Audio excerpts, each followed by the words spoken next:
Good evening. We are starting the second half of the massive attack Sliver lecture series with a good friend of mine, Erwin Wurm. The title Selected Friends and Enemies maybe is a little bit misleading. Everyone believes that the selected friends are my friends, or the selected enemies are my enemies. Completely wrong.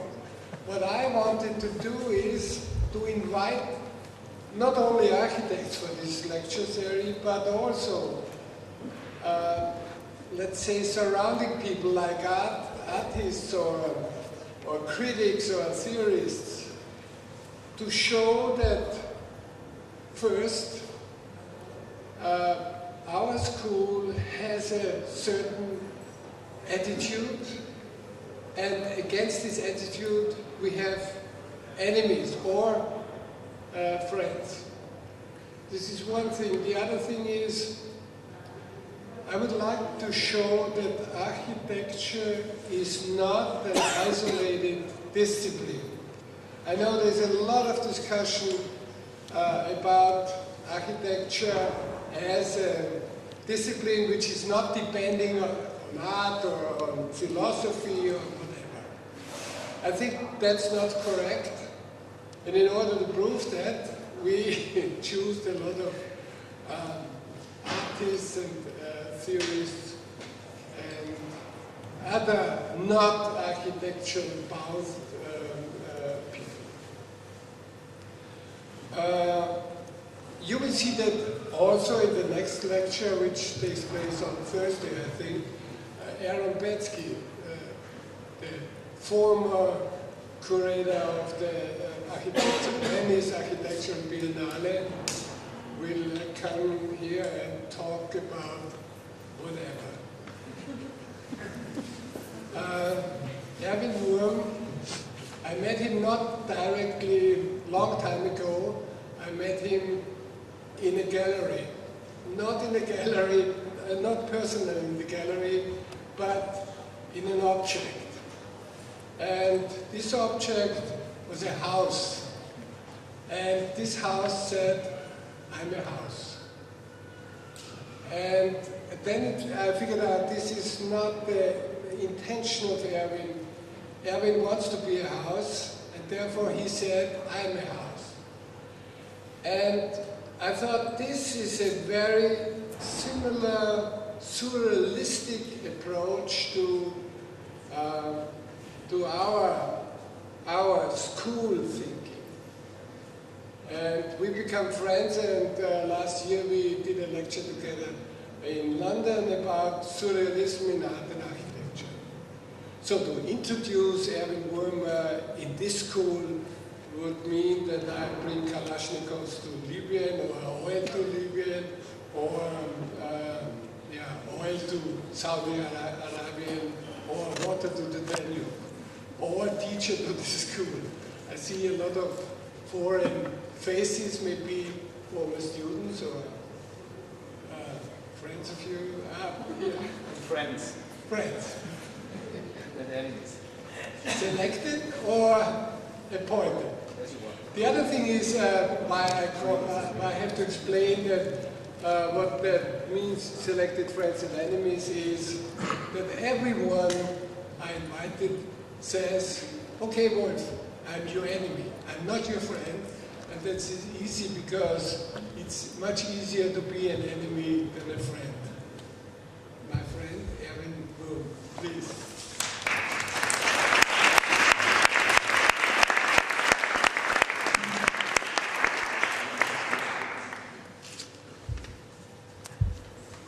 Thank you very much, dear friend. What? Selected friend. To have the possibility to talk as a friend and as an enemy. First, I would like to make it clear, and I would like to show you a video which lasts only 7 minutes, so I apologize. It's still 7 minutes, so you have to be quiet and look at it for 7 minutes. And be patient, and then afterwards I show you more of my work. It's a video which is called 10, and I did it 2 years ago. How do you switch it on?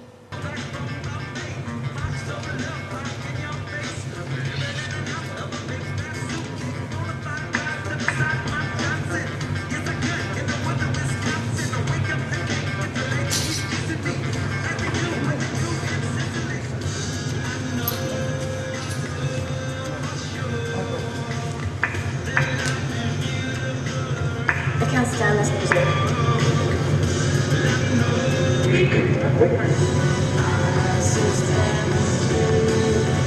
No, I don't like it. Could you just turn off, please?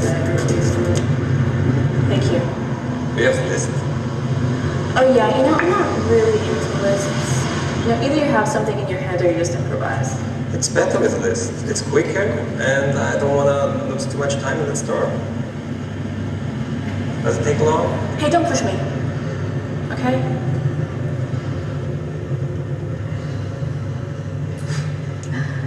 God, it was so funny to see Bunny with his new face.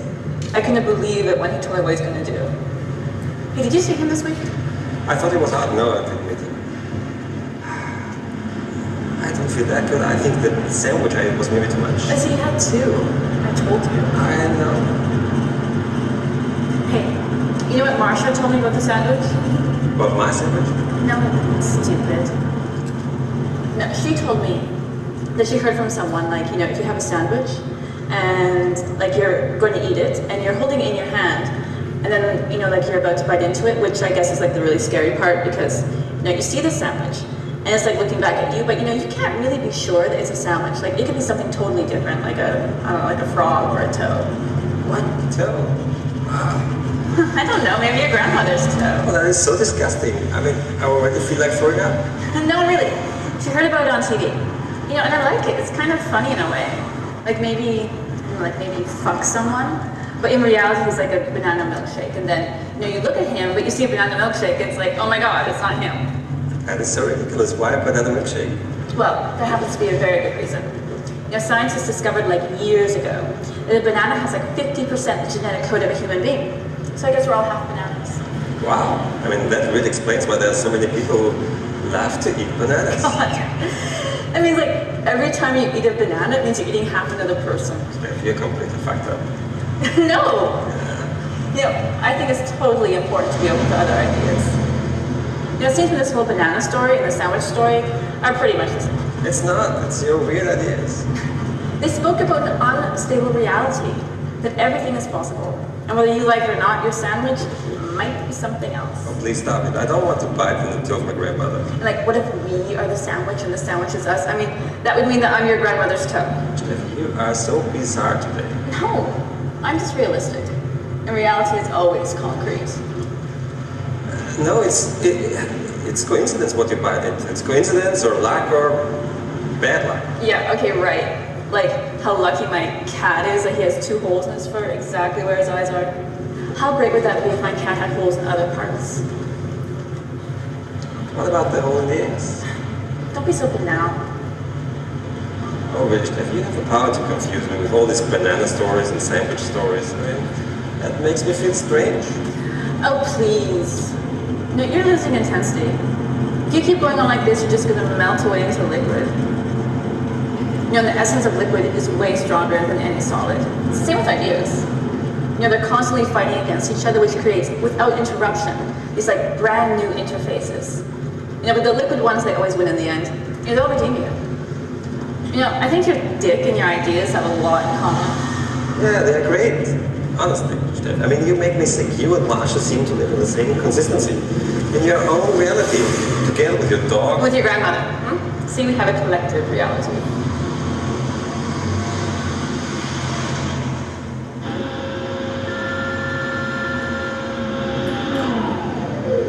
Hello? Hello? Yeah. Oh, darling. Sometimes I think you're like a little boy who's just waiting. Waiting for your mommy to come along and tell you that life is some kind of perfect fairy tale. I know that you're not at all frustrated, and that you're not a sandwich, nor are you a banana. And that reality is like really reasonable because it arranges your life. And you don't worry about anything. But reality is the invention of liars. And the reality of the truth is collective stupidity. Now, reality doesn't even exist. We create it. I understand that you just believe in yourself. You know, it's like the banana milkshake. It doesn't question beliefs. Morality against integrity. I mean, morality's for assholes anyways. You know, the one who asks moral questions, as a consequence, has to be immoral himself. You know, that's why I call integrity. You know, it's like the banana. It doesn't ask questions about immorality either. I wonder if the toe of your grandmother has that much integrity. God. You know, reality is so beautiful. No, if you can afford it. You know, everything that happens with absolute necessity. You mean getting shot in the knee is a necessity? To make me feel good? Or is it more like, we send this guy some gonorrhea just to make him feel really good? I mean, come on. Are you sure we're going the right way? Oh, I don't know. No, I don't care. I mean, come on, we need something more like, you know, a society where everything happens at the same time. You know, it just becomes schizophrenic and, you know, it goes on and on and... I know. No, I believe in things about which I have no idea, that I know nothing about. I mean, just think of the awesome possibilities of reincarnation. You know, we could come back as geniuses, or like an iPod. No iPod, Jeff. I think that wouldn't work. I believe only organic systems are possible portals to re-enter or come back. Okay, whatever. Listen, I could come back as Kate Blanchett, or Mother Teresa. No, forget that. But Paris Hilton, definitely. No. Keith Richards, the young one. You're such a pervert. Or Rocco. Hillary Clinton. Oh my God, I love her.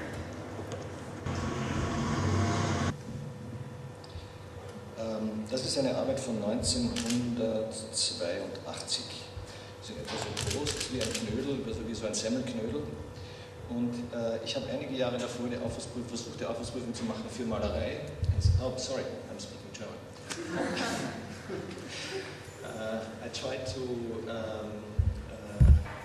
make the accent test to the art school in Salzburg some years ago, and I wanted to become a painter, but unfortunately they didn't accept me in the painting class, so they put me in the sculpture class. And that meant at that time for me a big drama and a big shock, because my whole life until that, or let's say the last 5 or maybe 6 years, were totally concentrated on the idea of painting, and painting attitude was something what was really totally filling me out and made my life and made my world. And all of a sudden I was stopped from outside, and I had this strong effect of changing something what comes from outside. So I took it as a chance, and I thought, okay, let's try it and let's think about it. So after half a year of depression, I realized what is very necessary would be to research in notion of sculpture. What does it mean to make a sculpture at that time? What does it mean anyway to work 3D in a sculptural way? What does it mean to make sculptures in the late 1970s? And I started to research a lot, and after a certain years of researching and trying things out, I still had the memory or the story, the painting story with me in my package, in my luggage, and I still wanted to go on with this and then try to find a way to combine those two things, sculpture and painting. So and this is the first work, what I call, which directly goes to the center of this idea, or what is in between painting and sculpture. It's these oil paints. They're made of oil paint.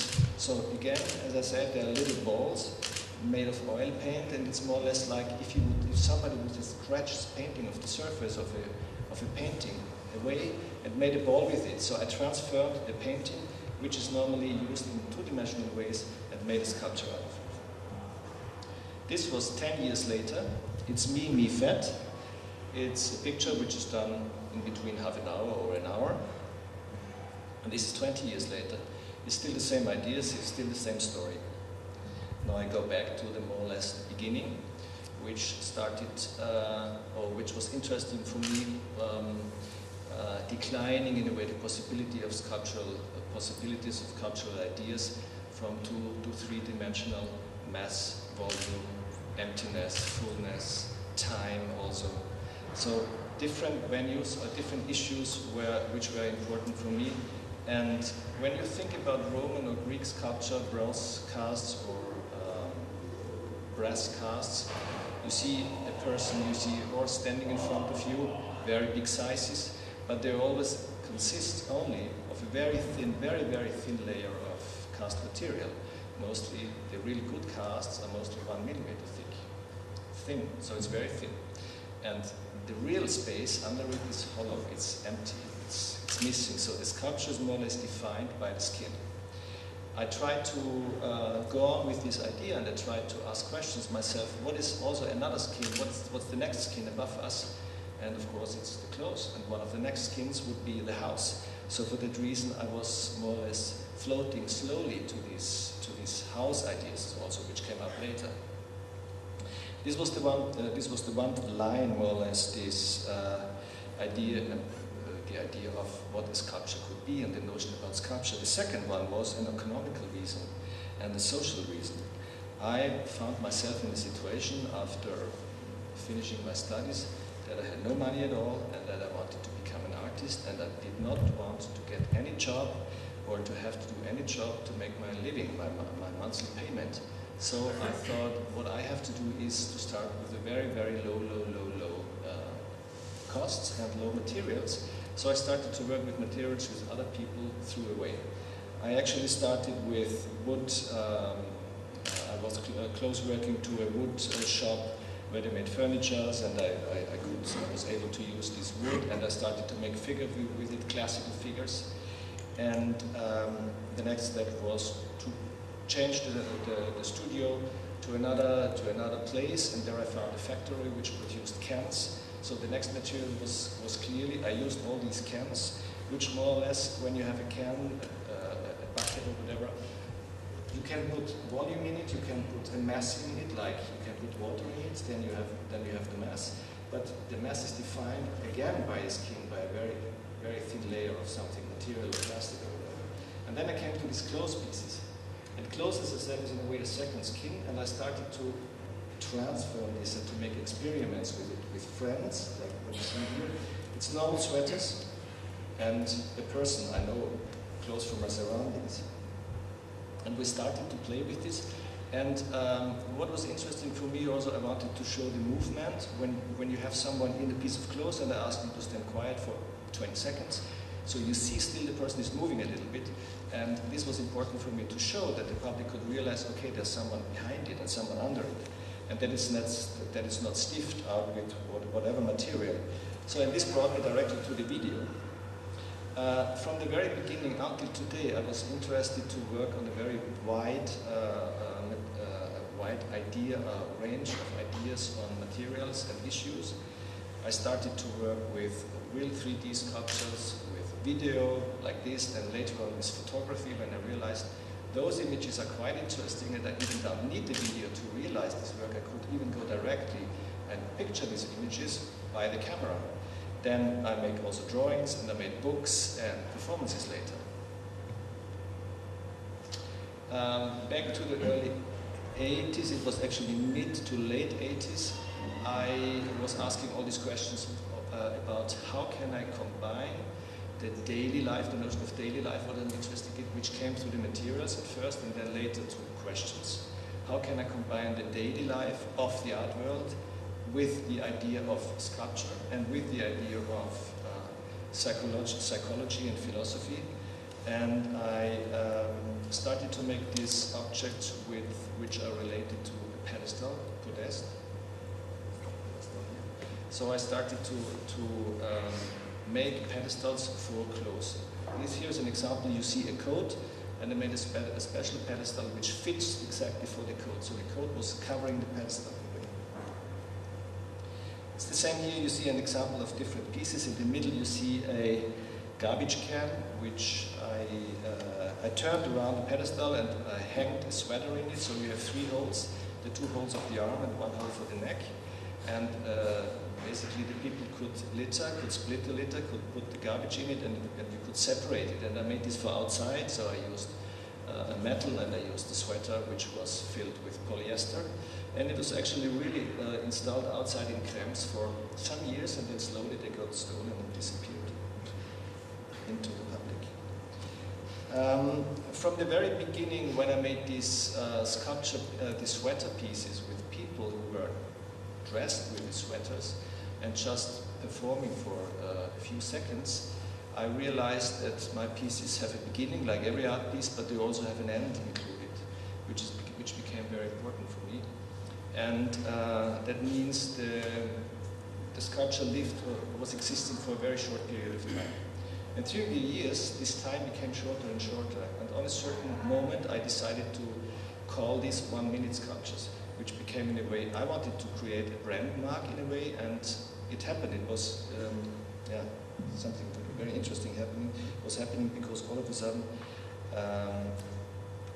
those works became an enormous amount of visibility all over the world, and many people came, fashion designers and pop groups, and also architects and media people who got inspired by these pieces, and they also wanted to transfer them and to use them also. So this was the first time when I called these pieces 1-minute sculptures. It was for a show in Bremen at the Kunstverein at that time. It doesn't exist anymore. This guy was the director of the Kunstverein, Thorsten Riese, and I went there, I think 10 days in advance, and used all the materials what I found there in the office and all the other things, and I asked the people who worked there if they could be my models. So that's another person there.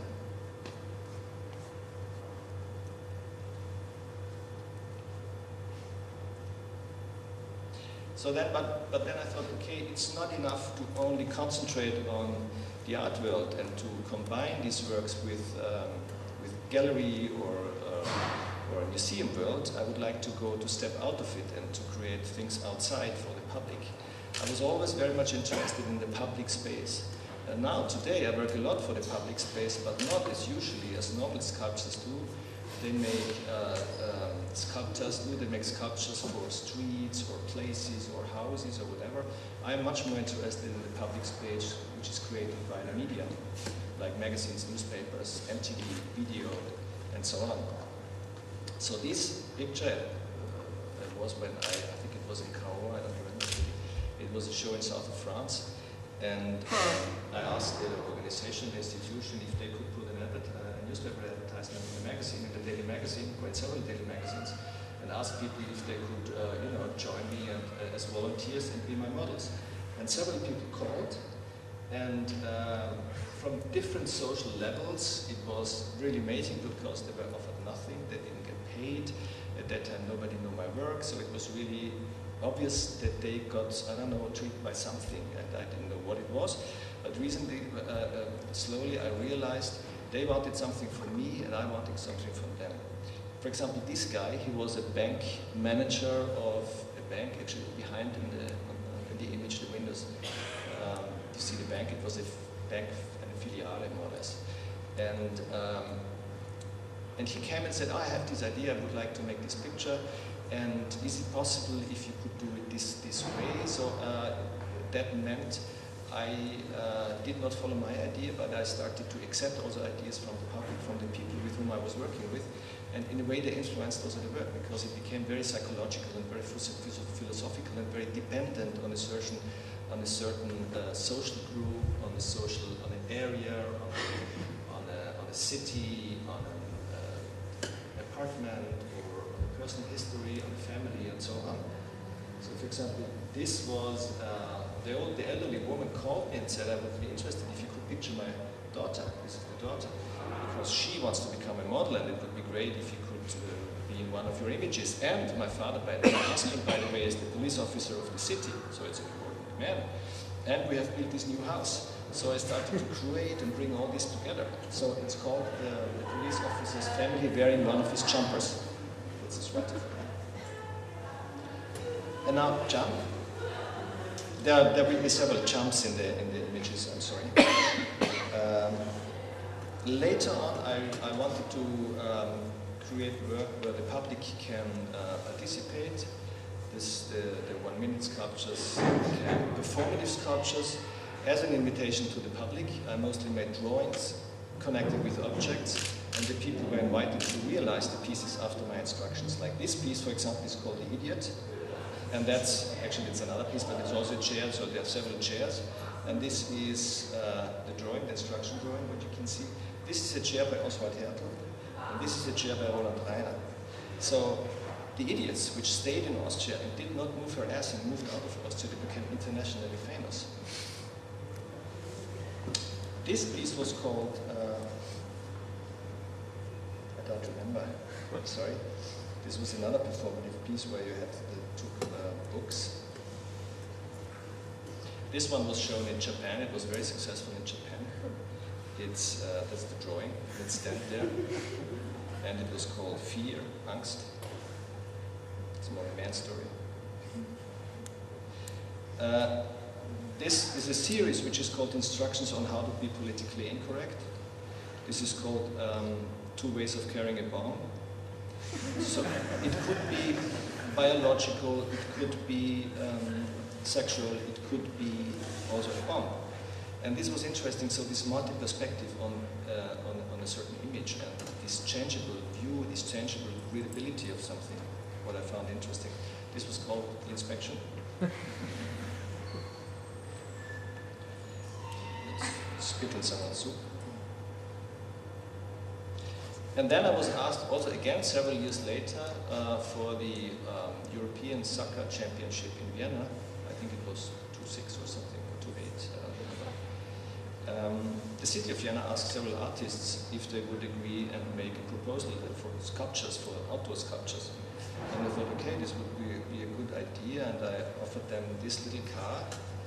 And the task was that they would find somebody who would drive around with the car in the city and always drive to the stadiums where the soccer games are, where all these important games like England and Germany takes place. It was quite a risk, but it worked very well. And here we have the Fat House, another big step in between. The fat car and the Fat House, I only made 3 objects fat in my whole career. Also, they were very, very, very focused and very visual internationally. They came from a very basic idea. Again, I wanted to combine daily life and sculpture. And as a sculptor, when you, for example, model clay, when you work on clay, when you make a clay sculpture, you add volume or you take volume away. When you gain weight or lose weight, you also add volume and take volume away. So you could also say, to gain or lose weight is a sculptural work in a way. And through this, I had the possibility to address certain ideas and certain social issues which were so important in our time, like obesity, or the rich became slimmer because they are more conscious and they eat the good food and they train well. The poor became more obese because they eat all the junk food and all these things. So all of a sudden, these big questions, or this was a possibility to let all these big questions into my work. And after a certain time, I thought, okay, now I have made the fat car. The fat car is in a way a combination between a car and a person. By making, I mean, it's actually it's a combination of 2 systems. It's the technical system and the biological system. And the combination created something else. It was all of a sudden a car with a face. And this was also the reason why I started then to make a video with a face. So I made a video animation, the car was talking. And also the house was talking later, because also the house all of a sudden has a face. And the house was addressing questions like, am I a house? Or am I a sculpture? What happens if am I a house? Or what's happening if I'm a sculpture? Or if I am both, what's then? Then who will buy me? Will I be bought by a collector, an art collector, or will I be bought by a person who wants to live in there? So there were all of a sudden, it was an interesting system to ask philosophical questions about a piece of art, an architecture, a used piece of art, and so on. Now this was then, when you make a form fat in a way, obese, it expands the form, and so the form becomes less defined and more expanded, more kind of floating out. And the next step was to melt, to let it melt, which is even the next step of deforming a form. So this was, because I was also interested in icons, another big issue of our time. This is Mies van der Rohe melting. And the next one was Guggenheim melting. And the Guggenheim should, I thought, if I would like to do the Guggenheim, it should look like a vanilla ice cream, or kind of vanilla, lemon ice cream. So I had this idea of softness and it's spreading out and melting totally. And then my mother always told me, I remember, I'm from Styria, and my mother said, if you want to become, if you want, I know, you have to eat bread and butter every day, because then you become big and strong, and then you can build a house someday in the future. So I thought this is an interesting aspect, and I combine it and make the house and the bread together as a kind of reminiscence to that time. And this is the last houses what I show you, not the last, one of the last ones. This is called Art Basel Fax Documenta. It's actually 2007 cents.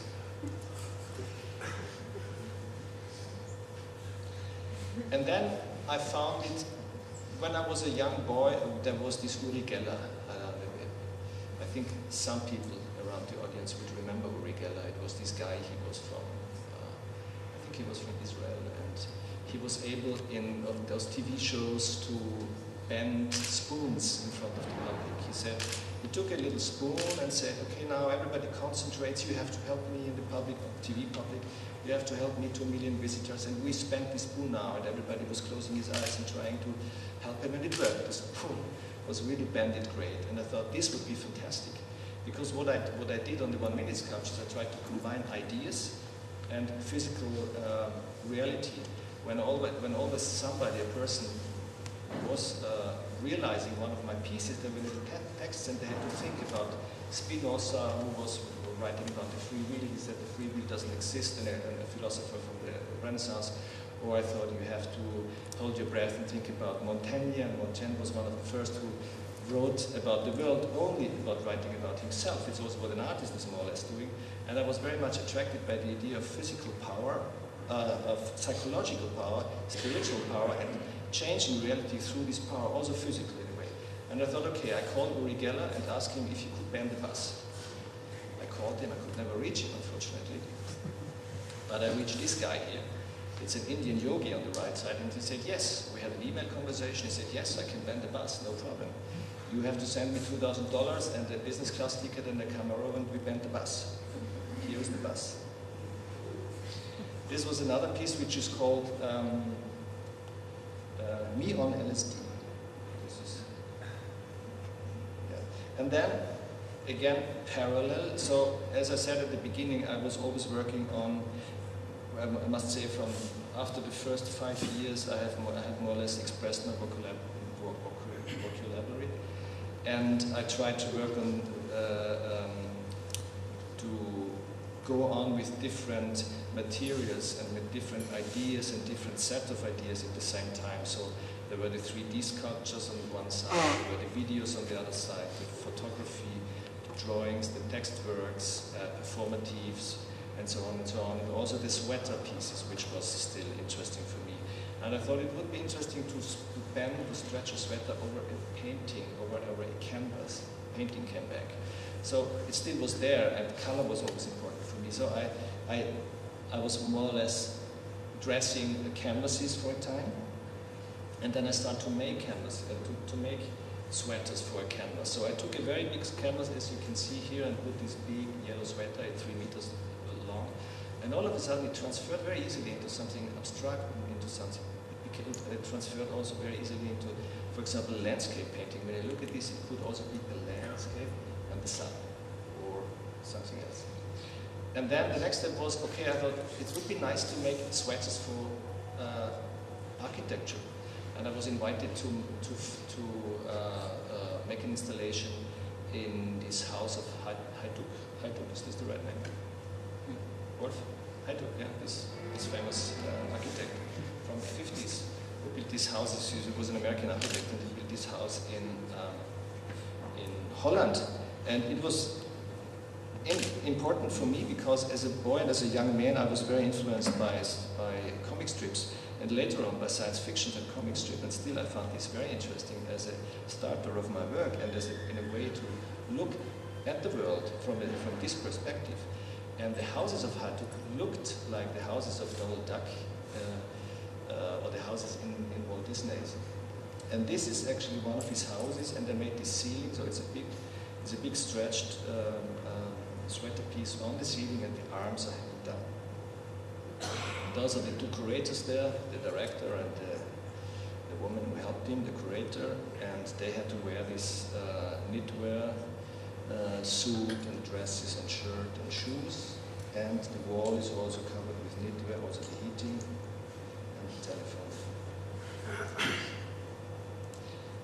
And then again another big step. This work I did especially for the MUMA, which is the museum here in Vienna. I was invited to do a show there in 2006, and I had this idea it would be nice to make kind of a house attack. One of those houses which are standing around everywhere like poison or like cancer growing more and more. And, it's the first time I think when houses didn't need an architect anymore and didn't need even craftsmen anymore. It was pure industrial built houses, horrible in every sense, in every mark of sense, or in every sense. And they were in a way an answer of a certain society to architecture and to art. So I made this piece, and thanks to Elbert Köpp, he realized I made only sketches, and I showed him the piece, and he said, okay, we're going to do this. And the company realized it then, put their own house on the top. And, no, well, this was, okay. This is Mr. Adorno here from another series. The series is related to philosophers again, and this piece especially is called, there is a very famous movie by Stan Laurel and Oliver Hardy, which is called The Bohemian Girl, and it was done, I think, 1939 or something. And it plays in a torture chamber in a certain part of the movie, and all of a sudden they both get tortured. One gets squeezed very long, and then he walks out of the torture room 3 meters tall, and the other one gets squeezed, pressed more or less, and then he works out pressed. And I made this piece with Adorno, and it's called Adorno as Oliver Hardy in the Bohemian movie, Under the Burden of Depression. And Adorno was the one who was very important in from the 1950s up to the 70s, 80s for the art world, and he was the one who said, after the Holocaust, poems are impossible, and I think this is totally bullshit, because especially after a traumatic thing like the Holocaust, poems are a necessity and very important. And he also said humor and cynicism has no place in the art, and I think also this is a big mistake. This is the artist who swallowed the world, and this is the artist who swallowed the world when it still was a disc. That's a fountain. It's another fountain related to Arthur Rimbaud, you know, this genius writer who actually ended his writings when he was 17 years old. He wrote all his, or 19. He wrote all his fantastic poems before he was 19, and then he became a weapon dealer and lost his leg for a certain moment. And when always he was reminded and asked, do you write again, or do you go back to your writings, he always said, it's totally bullshit and crap, and I don't want to be connected with this. So this was an interesting person, an interesting aspect, if someone that someone is able to deny what he did and which was great and fantastic so dramatically. And this is the reason why I did this thing. Actually, this was the story of, this is the beginning of the police head. I was invited from Vienna to build, to make what can I say, to offer a piece for the Heldenplatz. And you know the Heldenplatz is an incredible place because there was, the Staatsvertrag was shown there on the balcony, it was signed there, and Adolf Hitler was there and very welcomed, and Karl Staats was there and very welcomed. So it is a very wide and very strange, very Austrian mixture of people who were there, and I thought it would be good to propose a big police head, like here, 3 meters, on 3 thin sticks, and people could go under it and feel protected for the sun and for the snow. They didn't accept it. Then I made it, for me, a small version, and it's like this. That's in the wrong place here, but it's an outdoor piece. It's a pedestal in a city in France somewhere, and there's a little drawing, and it says, be a dog for 1 minute, so the public people That's a self-portrait, it's called Pickles. It's 60-something pickles, different sizes, cast in acrylic and painted. And then I was always very much interested in this French philosopher, Gilles Deleuze, who wrote this book about film theory. And as I said, I'm very much influenced by films and so on. I thought I would like to do something and to make more or less work, what do you say, into him, in his honor. And I make this Renault, it's called Renault 1993, yes, that's the title. It was exactly the year when he wrote this book about film theory, which is more or less all the work about his philosophy. And that's a series, another series which is called Instructions, no, which is called, I forgot, something like Instructions for Idleness, or so. It's the view of the public on an artist's life. So what's an artist's life about? So smoke a joint before breakfast, or take naps in some office toilet, or don't even close your mouth while eating, look silly, and different other issues. They're all together 20 different pictures.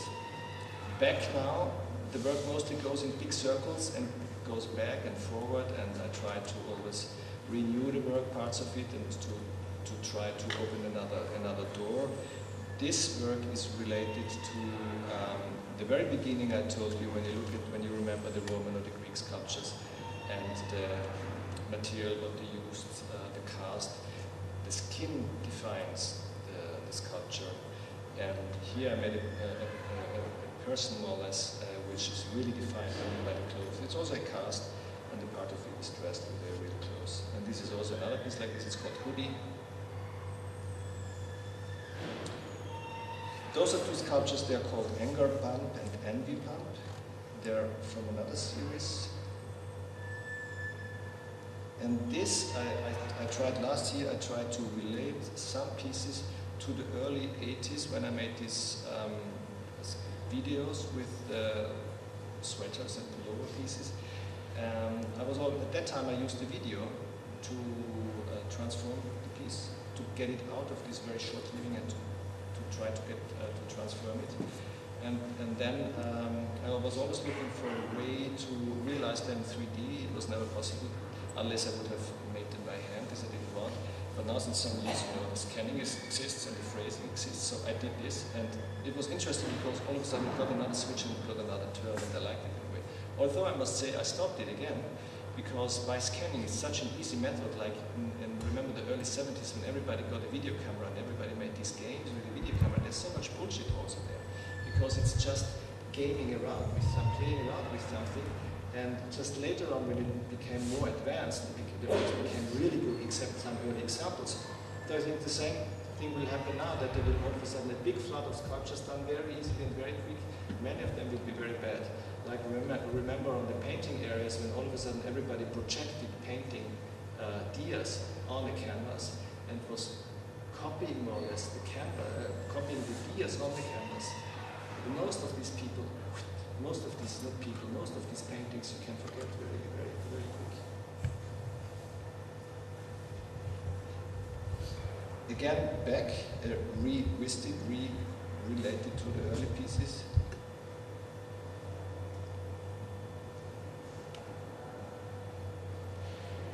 This is another work which is called The Discipline of Subjectivity, which is a car standing on a pin. And here is the last piece what I want to show you. That's called Narrow House. Not Skinny House, it's Narrow House. I was invited in China, in Beijing, to make a show there, and I had, and that was a very long, very narrow room, very long, and I thought, okay, it would be interesting to realize at least what I want to do since a long time. I want to show a house of the 70s again, and one of those typical houses which are built everywhere, still now, and it's going on. but I would also like to show the inside of the house. So I thought, the only house I know from inside is my parents' house, so I thought, okay, why don't you take your parents' house anyway? So this is my parents' house, and all the things from inside, the furnitures and the floor plan, the organization of the rooms, are reminiscent on my parents' house. So for example, this is the bathroom. It's 40 centimeters wide. Everything is squeezed. So the house is only 1 meter, and all the interior is squeezed in relation to this 1 meter. So the bath tube, the hand wash, the thing, everything is squeezed, and all of a sudden becomes very psychedelic. Even the pattern of the wallpaper is squeezed. Oh, that's the toilet. Toilet is like the toilet seat is like this, 6 centimeters. Part of the kitchen. This part, for example, is 50 centimeters. It's like this.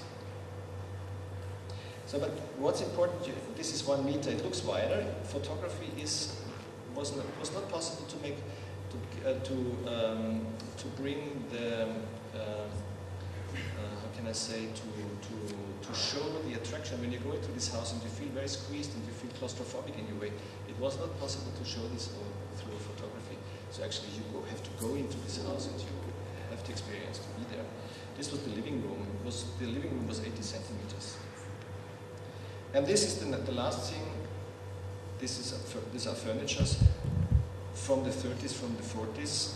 Started with furnitures from my grandparents. Everybody knows these furnitures and started to convert them into furnitures. This is kitchen furnitures where I made this cut in and all of a sudden it became a seat.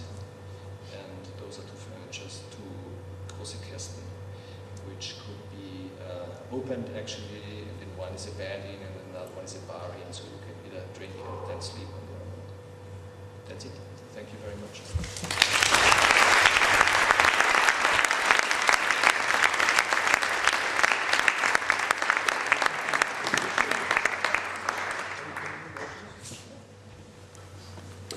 Erwin is taking questions. Don't be shy. Bring out your brilliance. Come on.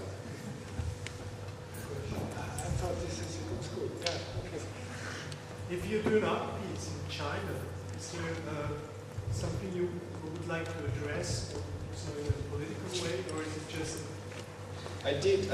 I made specific pieces, 1-minute sculptures, which were addressed to certain circumstances like Tibet or so. They were immediately taken out of the show. It was really something.